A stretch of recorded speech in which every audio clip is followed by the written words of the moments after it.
If you'd like to know how Ancient Olympia looked like and learn more about it, stay tuned and watch this short video.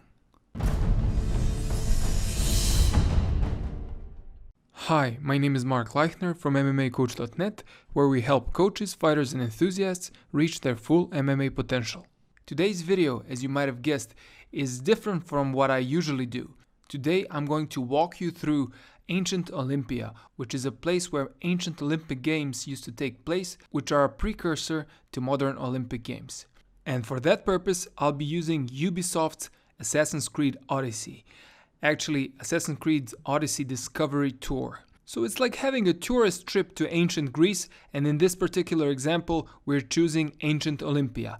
And I cannot commend the game creators enough for these tours that they have created outside of the game. The tours are using the game's map, the world created for the game's purposes, but you're not actually following the game's plot.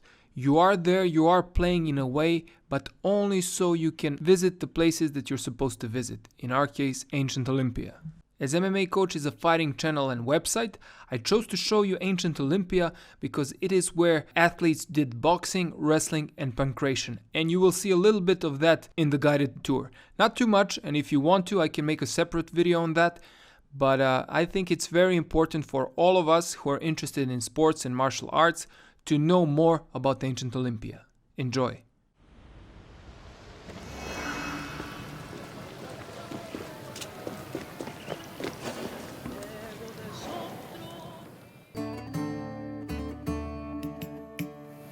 Friend, and welcome to Olympia, home of the Olympic Games.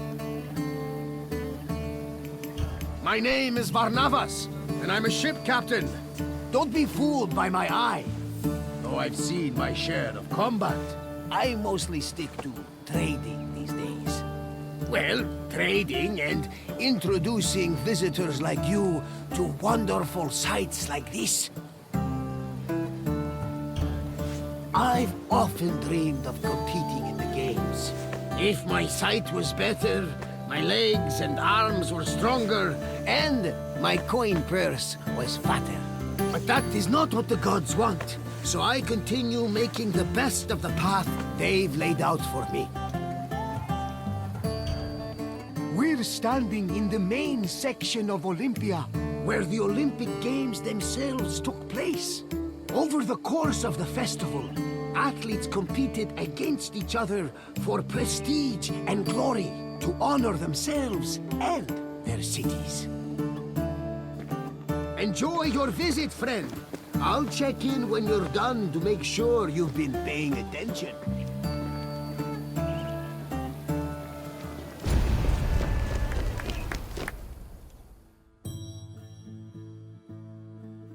The first day of the Olympic Festival began with a swearing-in ceremony for the participating athletes, trainers, and judges. The ceremony took place in front of the altar of Zeus Horkios, or Zeus of the Oath. Athletes would swear that they would follow the Olympic rules, while judges promised to be fair and unbiased. Then the competitions began, starting with a contest between heralds and trumpeters over who would have the privilege of announcing the games. The first day's athletic competitions consisted of wrestling, running, and boxing events for the youngest athletes, aged 12 to 18.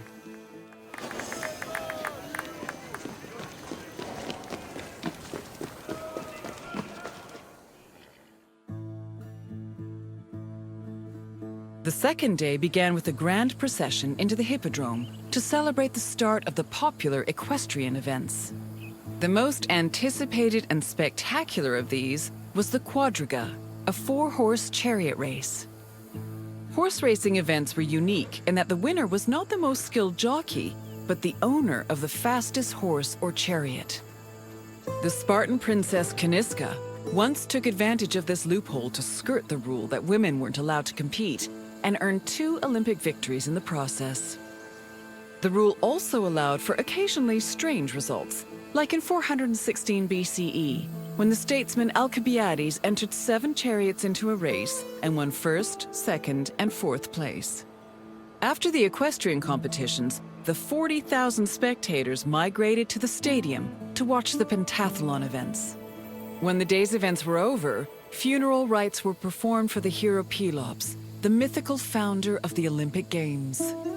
The night ended with a celebratory feast and a great parade in honor of the day's victors.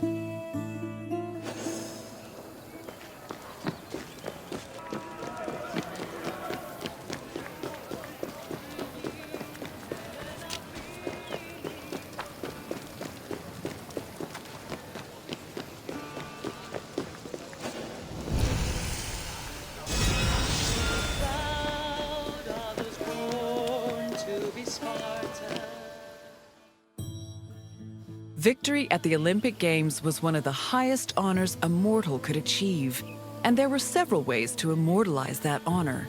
Some athletes had statues erected of themselves, while others commissioned poets to write them victory odes. Oral tradition was very important to the Greeks. These odes, called eponychia, were often composed by the finest poets in the land, such as Pindar, Simonides, and Bacchylides. They were usually played at banquets and celebrations attended by the triumphant athlete or upon his departure from Olympia.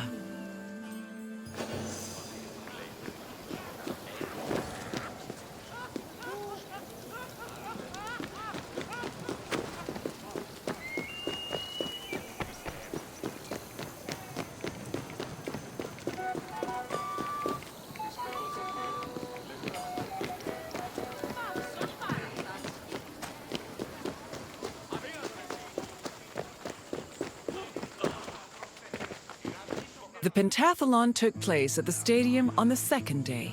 As its name implies, it was made up of 5 events: discus throwing, javelin throwing, jumping, racing, and wrestling. There are several differences between the ancient version of events and their contemporary counterparts.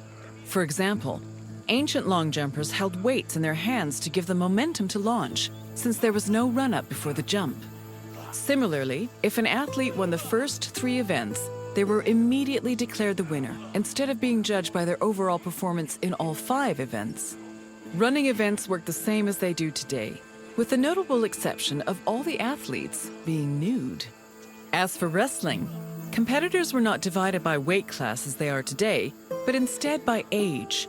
The winner was the first to throw his opponent to the ground 3 times.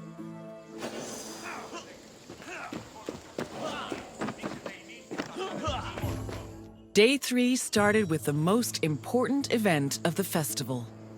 A procession of Hellanodikai, ambassadors, competitors, and animals made their way to the great altar in front of the Temple of Zeus. The animals were then offered as the official sacrifice of the festival.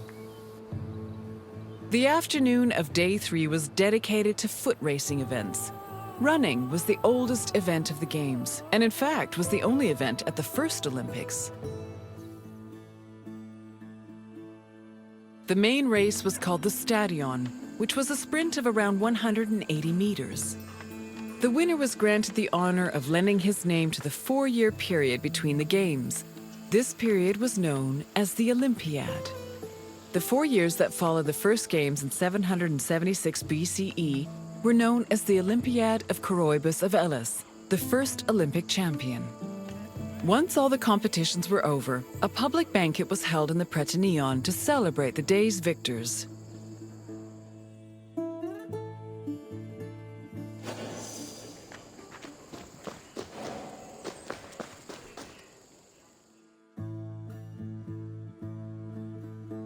Day 4 was mainly for combat events. Wrestling matches were held in the morning, followed by boxing and pankration. Pankration was a no-holds-barred mix between wrestling and boxing. Almost all moves were permitted, except for biting, poking the eyes or mouth, and striking the genitals. The event was very popular, and it was seen as the ultimate expression of strength and technique. Later on in the afternoon, there was a unique racing event called the Hoplitodromos, or race in armor. In this event, competitors wore a helmet and held a shield to simulate running in the battlefield.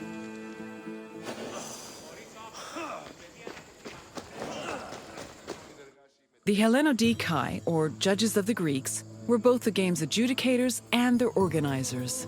They hailed from Elis, the city in charge of the sanctuary of Olympia, and new judges were elected each Olympiad. They had several responsibilities. Before the games started, they decided which athletes would be allowed to compete and supervise their training. They also drew lots to make the competition brackets. During the games themselves, they picked the winners and kept an eye out for foul play. For the latter, they were assisted by stick and whip-wielding umpires who stood near the athletes and punished them if they were caught cheating.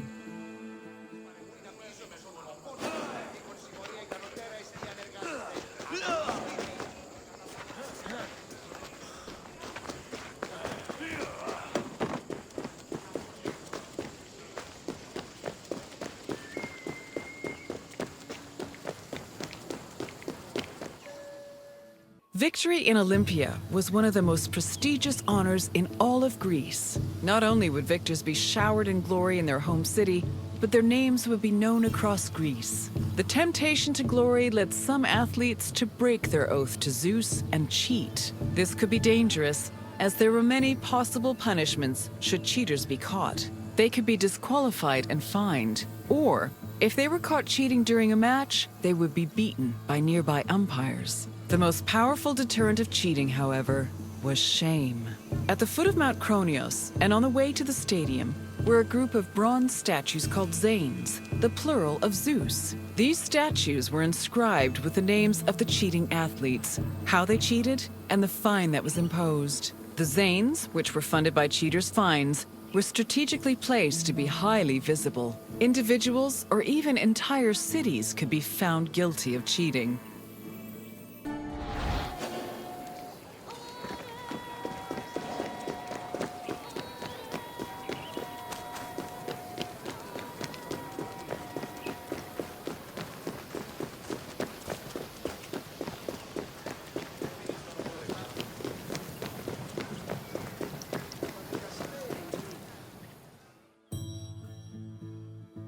The Preta Neon was the administrative center of the cult of Olympia and the Olympic Games. The building housed the sanctuary's priests as well as the game's officials. It was also used to stage the grand banquet held on the evening of the third day to honor victors. It also had a sacred function. Its central chamber was the location of the Fire of Hestia, a sacred flame that burned day and night. This fire was used to light the other altars around the sanctuary. This practice may have partially inspired the modern tradition of carrying the Olympic torch.